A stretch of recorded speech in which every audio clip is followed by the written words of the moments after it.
اسی وقت مسلمانوں کے خلاف اذان دینے پر پابندی، گائے کی قربانی پر پابندی، مسلمانوں کی مساجد کی تعمیر پر پابندی، یعنی مسلمانوں کو اپنی عزت اور آبرو کی حفاظت کے لیے باقاعدہ ہندوستان کی سڑکوں پہ جنگیں کرنی پڑتی تھی. ایک زمین کا ٹکڑا لاہور میں آج بھی جائے بڑی خوبصورت مسجد بنی ہے، مسجد شبیر اس کا نام ہے. وہاں پہ ہندوؤں کا زور تھا کہ یہاں مندر بنائیں گے. مسلمانوں نے کہا ہمیں مسجد بنانی ہے. راتوں رات مسلمان اکٹھے ہوئے اقبال کے پاس آئے، اقبال نے کہا مسجد بناؤ، راتوں رات ایک رات میں بنا سکتے تو بنا لو، ورنہ کل تک تمہارے ہاتھ سے ہی نکل جائے گا، اس لیے آرڈر لے لیں گے. اس کے بعد انگریز کی سرکار ان کا ساتھ دے گی. اقبال نے خود چلا دیا. راتوں رات مسلمان کے ساری رات کھڑے رہے. صبح ماشاء اللہ فجر کی نماز پر پہلی اذان اس مسجد میں دی گئی. اس مسجد کا نام ہی مسجد شبیر رکھ دیا گیا کہ ایک رات بنائے. آج لاہور میں کھڑی ہے ماشاء اللہ. اس پر اقبال علی نے شعر کہا تھا پھر بعد میں کہ مسجد تو بنا دی شبیر میں، ایما کی حرارت والوں نے، منت نہ پرانا پاپی تھا برسوں میں نمازی بن نہ سکا. امت میں جوش و جذبہ تو تھا لیکن اس کی صرف نہیں تھی. جوش و جذبہ تو تھا لیکن ساتھ ساتھ یہ تفرقے، یہ فتنے، اور سب سے بڑھ کر یہ ذلت اور رسوائی کہ بڑے بڑے مسلمان اس وقت کانگریسی مولویوں سے لے کر دانشوروں سے لے کر سیاستدانوں سے لے کر تمام کے تمام عزت اور آبرو انگریز کے ہاتھ بیچ چکے تھے. یہ وہ موقع تھا کہ جب 1930 میں فقیر اٹھتا ہے. 1930 میں وقت تعین کیجیے کہ جب بالکل اندھیرا ہے، کوئی سیاسی جماعت مسلمانوں کے پاس نہیں ہے، اٹھ کر کہتا ہے، اور یہ نہیں کہہ رہا کہ میری خواہش ہے کہ ایسا ہونا چاہیے. اب رب کی طرف سے دینی بصیرت اور ودیت سے اعلان کر رہا ہے، میں دیکھ رہا ہوں کہ برریاست ہند کو توڑ کر ایک ریاست بنائی جائے گی جو عالم اسلام کی ریاست بنے گی. 1930 کا خطبہ الہ آباد اٹھا کے دیکھیے، صاف صاف کہہ رہے ہیں میں دیکھ رہا ہوں کہ ہونے جا رہا ہے. 1938 میں اقبال کا انتقال ہوتا ہے. لوگوں نے اعتراض کیا کہ آپ تو کہتے تھے کہ یہاں ایک ریاست بنے گی. 30 میں جس کا آپ نے خواب دیا، اس وقت تک تو قرارداد پاکستان بھی پاس نہیں ہوئی تھی. 1940 میں قرارداد پاکستان پاس ہوئی. اقبال 1938 میں جب انتقال ہونے لگتا ہے تو لوگوں نے اعتراض کیا کہ آپ نے تو وعدہ کیا تھا کہ پاکستان بنے گا، آپ نے وعدہ کیا تھا کہ مسلمانوں کی عزت دے گا، وہ سب کیا ہوا؟ اقبال کہتے ہیں صبر کرو،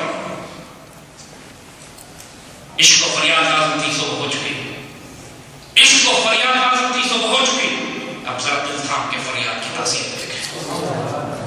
اب دیکھو کیا ہے. 20ویں صدی کے آغاز میں اللہ تعالیٰ نے جو فیصلے کر دیے تھے، اللہ تعالیٰ کی حکمت تاریخ کی سمجھو گے بچوں. 1400 سال کی تاریخ میں اللہ تعالیٰ کے راز نظر آتے ہیں، اس کی تبدیل میں جب ظاہر ہوتی ہے.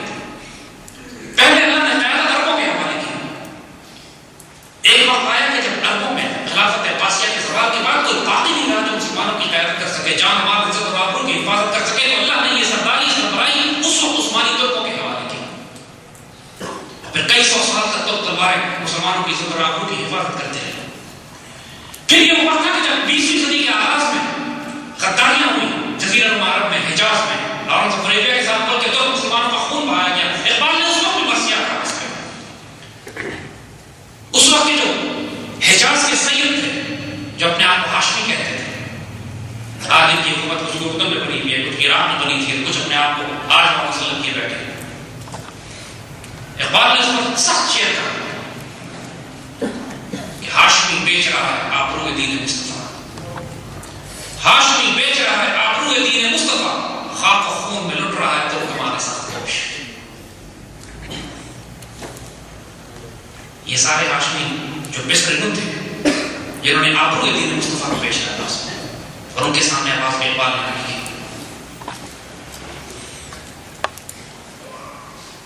ایسے موقع میں، ایسے ماحول میں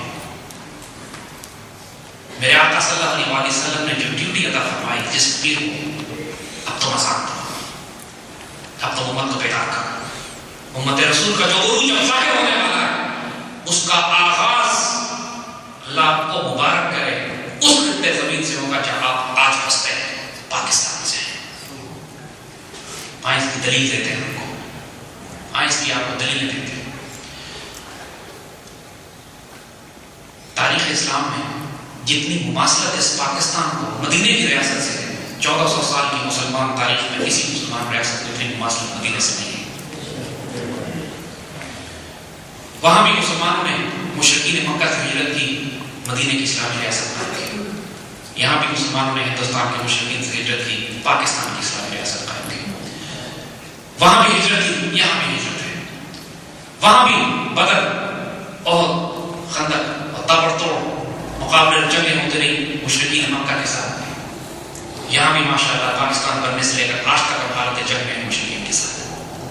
وہاں بھی خیبر کے یہودی مشرکین مکہ کے ساتھ مل کر مدینہ کی ریاست کو تباہ کرنا چاہتے تھے. یہاں بھی اسرائیل کے یہودی مشرکین ہند کے ساتھ مل کر مدینہ ثانی کو تباہ کرنا چاہتے تھے. وہاں بھی فتح مکہ ہوا تھا. یہاں فتح مکہ ہوگا انشاءاللہ. آنے والے دور میں اللہ تعالیٰ نے میرے آقا صلی اللہ علیہ وسلم نے جو خوشخبریاں دی ہیں غزوہ ہند کی, میرے آقا صلی اللہ علیہ وسلم نے جو مسلمانوں کی اسقاط کو خوشخبری دی ہے, اور یہ آخری دور کی خوشخبریاں ہیں, یہ اول دور کی نہیں. فرمایا گیا انشاءاللہ تمہارا ایک لشکر ضرور ہندوستان سے جنگ کرے گا, اور وہ لشکر ہندوستان کے حکمرانوں کو زنجیروں میں لپیٹ کر لائے گا, اور اس کے بعد جب یہ پلٹیں گے تو عیسیٰ علیہ السلام کو فلسطین میں پائیں گے, شام میں پائیں گے, اور وہاں جانے کے لیے ان کے ساتھ شامل ہو جائیں گے. یہ آخری دور کی حدیث ہے. یہ خوشخبریاں پاک فوج کے لیے, پاکستانی قوم کے لیے ماشاءاللہ. آئیں آپ کو ایک سب سے بڑا راز اور اس پاکستان میں دیں.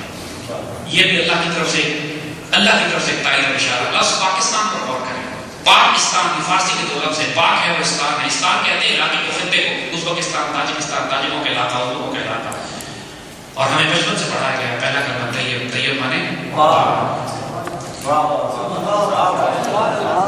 یہ پاک, اس پاک کا مطلب ہے طیب, استان کا مطلب ہے مدینہ. یہ لفظ پاکستان کا لغوی ترجمہ بھی مدینہ طیبہ.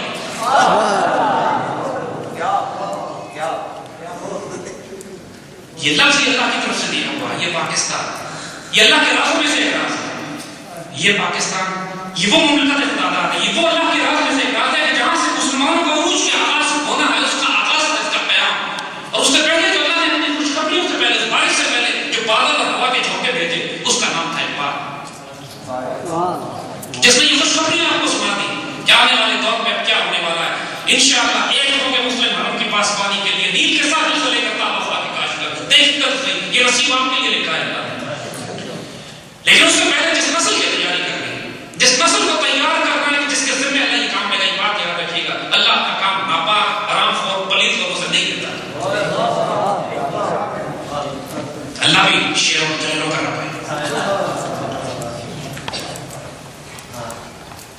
اور جب تک کہ وہ بندہ آزاد نہ پیدا ہو, اور اقبال بندہ آزاد کی صرف کیا بتاتا ہے, مرد آزاد کو نہیں ہے. یہ جو آج 50-60 مسلمان لوگ بنا بیٹھے ہیں, جو سب میں سب نعوذ باللہ تعلق کے غلام, ان کا سود اور ربا کا نظام معیشت میں چلتا ہے. جب ان سے کہو کہ سود اور ربا کے نظام ختم کرو تو کہتے ہیں کھائیں گے کیا. اقبال کہتے ہیں قال اللہ ہوتی رزق بہت اچھی, جس رزق میں آتی ہے وہ پرواز ہوتا ہے. جب ان سے بات کرو کہ سیاسی نظام خلافت راشدہ کو لے کر آؤ تو کہتے ہیں جمہوریت ہمارا حل ہے. ان کا آج کے دور کا سب سے بڑا خدا ہے جمہوریت کو بنایا ہوا ہے. اقبال جیسے کہتے ہیں کہ وہ ظلم استبداد کا وہ دیو جس کو آزادی کی نیلم پری سمجھتے ہو, جو پاؤں مارتا چلا آ رہا ہے, چہرہ روشن اندرون جو کیسے تاریخ تک, یہ جمہوریت ہے. یہ مغربی تہذیب کو قبول کرنے کی جب دنیا آپ کو سکھاتی ہے کہ مغربی تہذیب کو قبول کرو کہ سب کچھ اسی کے اقبال کہتے ہیں مغربی تہذیب کے انڈے ہیں گندے, یہ تہذیب اپنے خنجر سے آپ کو خوشی کرے گی جو شاہ ناز پہ آشیاں بنے گا ناپائیدہ. یہ سب بتا رہے ہیں کہ آنے والے دور میں ہونے کیا والا ہے. پھر اقبال فرماتے ہیں جو خوشخبریاں دے رہے ہیں آنے والے دور میں اب اس مملکت سے کام کیا لیا جائے گا. اور ایک بات یاد رکھیے, جو پورا کلام اقبال نے کہا ہے, جو پورا کلام اقبال کا فارسی اور اردو کا ہے, یہ تمام کا تمام ہے ہی اس نسل کے لیے جس نے پاکستان بننے کے بعد تھا. ہم آپ کو 1992 کا واقعہ سناتے ہیں, 1992 کا ذکر ہے. اللہ کے فضل سے ہم سوویت فوجوں کو افغانستان میں شکست دیتے ہوئے آمو دریا تک اکثر تک پہنچ چکے تھے. اللہ نے آپ نے بھائی فقیر کو اجازت دی تھی کہ الحمدللہ افغان جہاد میں شامل ہو سوویت فوجوں سے ٹکرائے جا کے, اور افغانستان کی سرحد پر کھڑے تھے رستے میں آمو دریا تھا, پرلی طرف تاجکستان کا مسلمان علاقہ جو سوویت یونین نے جس پر پچھلے 150 سال سے قبضہ کیا ہوا تھا. اور تاجکستان کی سڑکوں پر لاکھوں مسلمان نکلے ہوا کرتے تھے, اور اس کی دھمک اور اس کی گرج ہمیں افغانستان میں سنائی دیتی تھی. اور لاکھوں مسلمان اقبال کا ایک شعر پڑھتے تھے, معمار حرم باز و تعمیر جہان خیز, از خواب گرا خواب گرا خواب گرا خیز. اے جس نے حرم کی تعمیر کی ہو تو زمانے کی تعمیر کرو, گہری نیند سے اٹھو, گہری نیند سے اٹھو, گہری نیند سے اٹھو. نعرہ تکبیر, نعرہ رسالت, یا رسول اللہ,